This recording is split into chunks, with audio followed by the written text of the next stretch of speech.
자, 여러분 이어서 봅니다. 이어서 보시는데 그 교재 430페이지 펴놓으시고요. 아까 설명드린 내용 다시 한번 여러분 볼게요. 취득세 과세 표준은 자 신고 납부하는 세금이니까 납세무자가 결정한다. 취득 가격이 과세 표준인데 납세무자가 결정하는데 일반적인 거래 경우에 거래 경우에 취득세 과세 표준이요. 자, 어떻게 결정되느냐? 원칙적으로 아까 배운 것이 납세무자가 신고하는 가액이다. 원칙적으로 납세무자가 신고하는 가액인데 정확히 얘기하면 취득 당시에 납세무자가 신고하는 가액이 과세 표준입니다. 나 1억 원에 취득했다. 그 신고하는 가액이요. 근데 예외적으로 지방세 과세 시가 표준액이라는 것이 시가 표준액이 과세 표준으로 되는 경우도 있다. 자, 어떤 경우에 그러냐? 그러면 납세무자가 무신고, 신고하지 않거나 그러면 그대로 끝나는 게 아니라 지자체장이 다시 세금 계산합니다. 무엇으로 항상 지자체장은 세금 계산한다? 시가 표준액으로 항상. 그 다음에 신고했는데 신고서에 신고 가액의 표시가 없는 경우도 얼마에 주겠다고 하는지 신고가의 표시가 없는 경우도 무신고로 봅니다.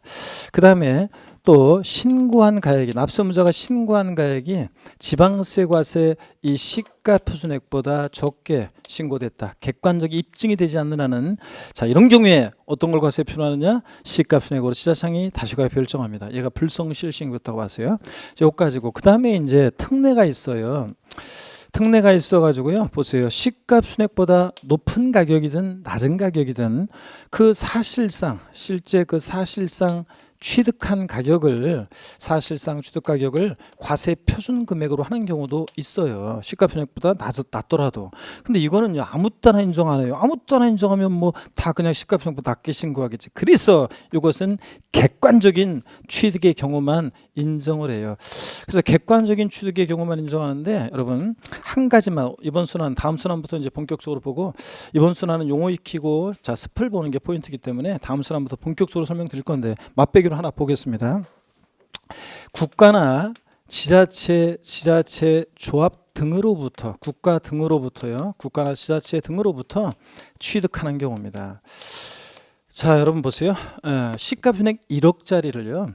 제가 서울특별시로부터 7천만 원에 취득해요. 그러면 공무원들이 다 어디다 적어놨을 거 아니에요. 자, 그러면 그 거래 그 가액을 그러면 자 객관적으로 입증이 돼야 안 돼요. 되잖아요. 그러니까 그때는 그 서울특별시로부터 또는 국가로부터 부동산을 취득했다. 시가 표준액보다 낮은 가격으로 취득했다 할지라도 객관적으로 입증이 되니까 그때는 어떤 걸 과세 표준하냐? 1억 시가 표준액 1억을 과세 표준해요. 7천만 원을 과세 표준해요. 7천만 원을 과세 표준합니다. 이런 경우예요. 그래서 이런 경우들을 우리가 이제 쭉 보게 돼요. 그래서 뭐 수입에 의해서 취득하거나 수입에 의해서 취득하면 수입 신고 필증에 다 입증이 됩니다. 공매나 경매 방법으로 취득하거나 자, 공매나 경매 방법으로 취득했다. 자, 이런 것도 그래요. 여러분요, 시가 표준액 어떤 부동산의 시가 표준액이 예를 들어서 1억 원짜리예요. 근데 자, 이게 경매에 넘어갔어요. 경락된 가격이 자 8천입니다. 취득세 과세 표준 금액은 얼마를 과세 표준 금액으로 해야 돼요?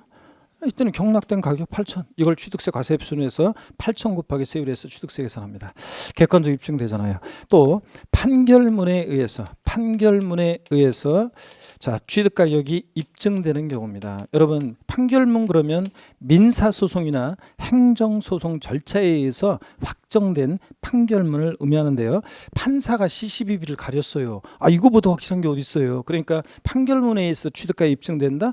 그 사실상 취득 가격을 취득세 과세 표준금액으로 합니다. 근데 이 판결문에서 있잖아요. 이 판결문에서 제외되는 경우가 있어요. 단 화해조서라든가 또 인락조서 또 그 다음에 포기조서 또 그 다음에 자백간주에 의한 이런 경우는 요 판결문에서 제외한다 이렇게 돼 있어요. 자 무슨 얘기냐면 여러분 편하게 한번 들어보세요. 이번 순환은 요 위에 과정까지가 중요하고 요건 이제 편하게 한번 봅니다. 이거는 여러분 우리나라 수많은 1년 동안 한 해 동안에 수많은 법적 분쟁이 발생하는데 민사적인 이제 수많은 법적 분쟁이 발생해요. 그런데 그 모든 법적 분쟁을 정식 재판 절차를 거쳐서 나중에 이제 판사가 뭐 공격방어 변호인 원고 피고가 공격방어하고 나중에 판사가 그 길 잡고 뭐 다 신문하고 그래가지고 나중에 이제 최종적으로 결심하고 선고를 하고 이런 절차를 거친다. 그러면요 이 수많은 법적 분쟁을 법원에서 어떻게 다 감당해요?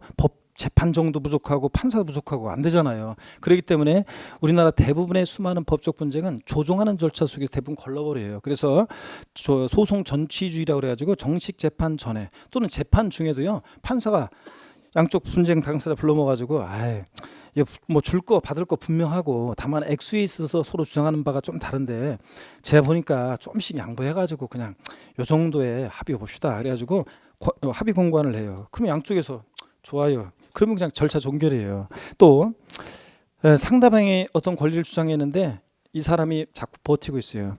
판사가 불러가지고 이쪽에 살짝 흘려요.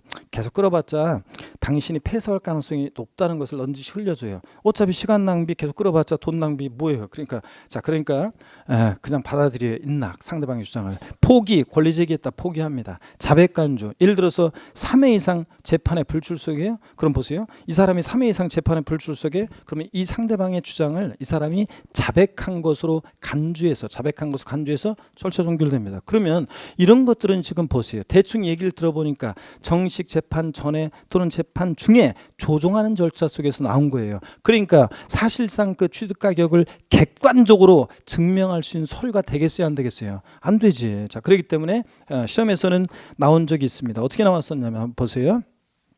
시가 순액 1억짜리인데요. 화해 조소상으로 입증되는 가격이 시가 순액에 미달하는 경우에도 화해 조소상 입증되는 가격을 취득세 과세 표준 금액으로 한다. OX예요. X입니다. 이 화해 조소상으로는 이 취득 가격을 객관적으로 증명할 수 있는 서류가 안 되잖아요. 그러니까 자, 화해 조소상으로 입증되는 가격이 시가 순액 미달해. 그럼 뭘 과세 표준한다? 시가 순액을 과세 표준 금액으로 합니다. 아셨죠, 여러분? 시험은 그렇게 나오는 거예요. 그래서 화해 조소상으로 입증되는 가격이 시가 순액에 미달하는 경우에도 그 화해 조소상 입증되는 가격을 취득세 과세 표준 금액으로 한다. X입니다. 화해 조소상으로 입증되는 가격이 시가 순액 미달하면 객관성 없으니까 뭘 과세 표준한다? 시가 순액. 이렇게 겁니다. 그 다음에 법인 장부에 의해서 입증되는 경우, 법인 장부로 취득 가격이 입증이 돼요. 법인 장부로 입증되는 경우, 법인이 계약의 일방 당사자일 때, 여기 보세요. 법인이 계약의 일방 당사자예요. 그래서 법인과의 거래로 뭘 취득했다. 법인 간에 A 법인과 B 법인 간의 거래로 뭘 취득했다. 이렇게 계약의 일방 당사자가 법인이 나오면 그 법인의 법인 장부로 입증된다고 봐서 사실상 취득 가격을 취득세 과세 표준하고요. 또 하나가 더 들어가요. 근데 이런 것은 이제 여러분들이 좀 나중에 제가 설명을 드릴게요. 부동산 거래 신고 등에 관한 법률에 의해서, 그냥 듣기만 하실 거면 부동산 거래 신고 등에 관한 법률에 의해서 신고서 제출해서 이제 포인트는 검증받은 취득의 경우인데요. 이게 포인트인데 검증받은 취득의 경우인데 요 객관성이 있다고 하는 건데 뭐 아직은 뭐 여러분들이 정확히 모르셔도 되고요. 자, 한번 보세요. 이런 거예요. 예를 들자면 자, 여기 봅니다. 어떤 지역이 있잖아요. 어떤 지역에 땅값이 이 정도 가격대에 있었어요. 그런데 땅값이 이 정도 가격대에 있었는데 대형 국책 사업이 이 동네에 유치된다고 소문이 나면서 땅값이 막 올라갔습니다. 이 정도 가격대의 시가가 형성됐고요. 이 시가를 반영해서 지방세과세 시가 순액이 산정고시가 됐어요. 그런데 나중에요, 대형 국책 사업이 옆 동네 뺏겼어요. 그래가지고 이 지역 땅값이 다시 막 내려갑니다. 그래서 시가 순액보다 더 낮은 가격대 거래가 있었고 공인중개사가 거래를 중개했고 신고서 제출했고, 이게 포인트예요. 관계당국에 의해서 검증을 받습니다. 맞아. 한창 대형 국책 사업 때문에 막 땅값 막 투기라고 하면 안 되지. 우리는 투기 아니구나. 투자 광풍이 막 불어가지고 이 지역 땅값이 한참 올랐을 때를 반영해서 지방세과세 시가편액이 산정고시 되는데, 지금 이거 무산돼서 더 땅값이 내려갔을 것이다 검증받은 경우에는 이 신고가액을 사실상 취득가격으로 해요. 그래서 사실상 취득가격으로 하는데, 여러분 사실상 취득가격이란 말 속에는요 이런 말이 숨어 있다고 생각하시면 돼요. 시가 표준액에 관계없이, 이 말이에요. 시가 표준액보다 높든 낮든 시가 표준액에 관계없이, 이 말이 숨어 있다고 생각하시면 돼요.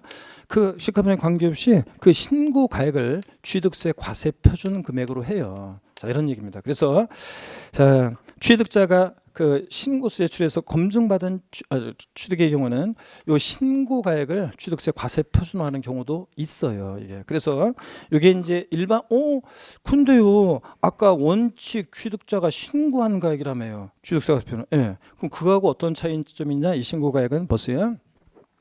우리가 이제 나중에 이제 제가 요건 지금 핵심 요약 정리에 없는 내용이에요. 왜냐하면 한번 그냥 대충 드러났다가 여러분이 꼭 기억할 것은 이제 다른 내용들이 있고 저 위에 있는 앞에까지 설명한 내용이고 이런 것들은 대충 한번 봤다가 이제 정교하게 다음 순환부터 이제 배울 건데 여기 보세요.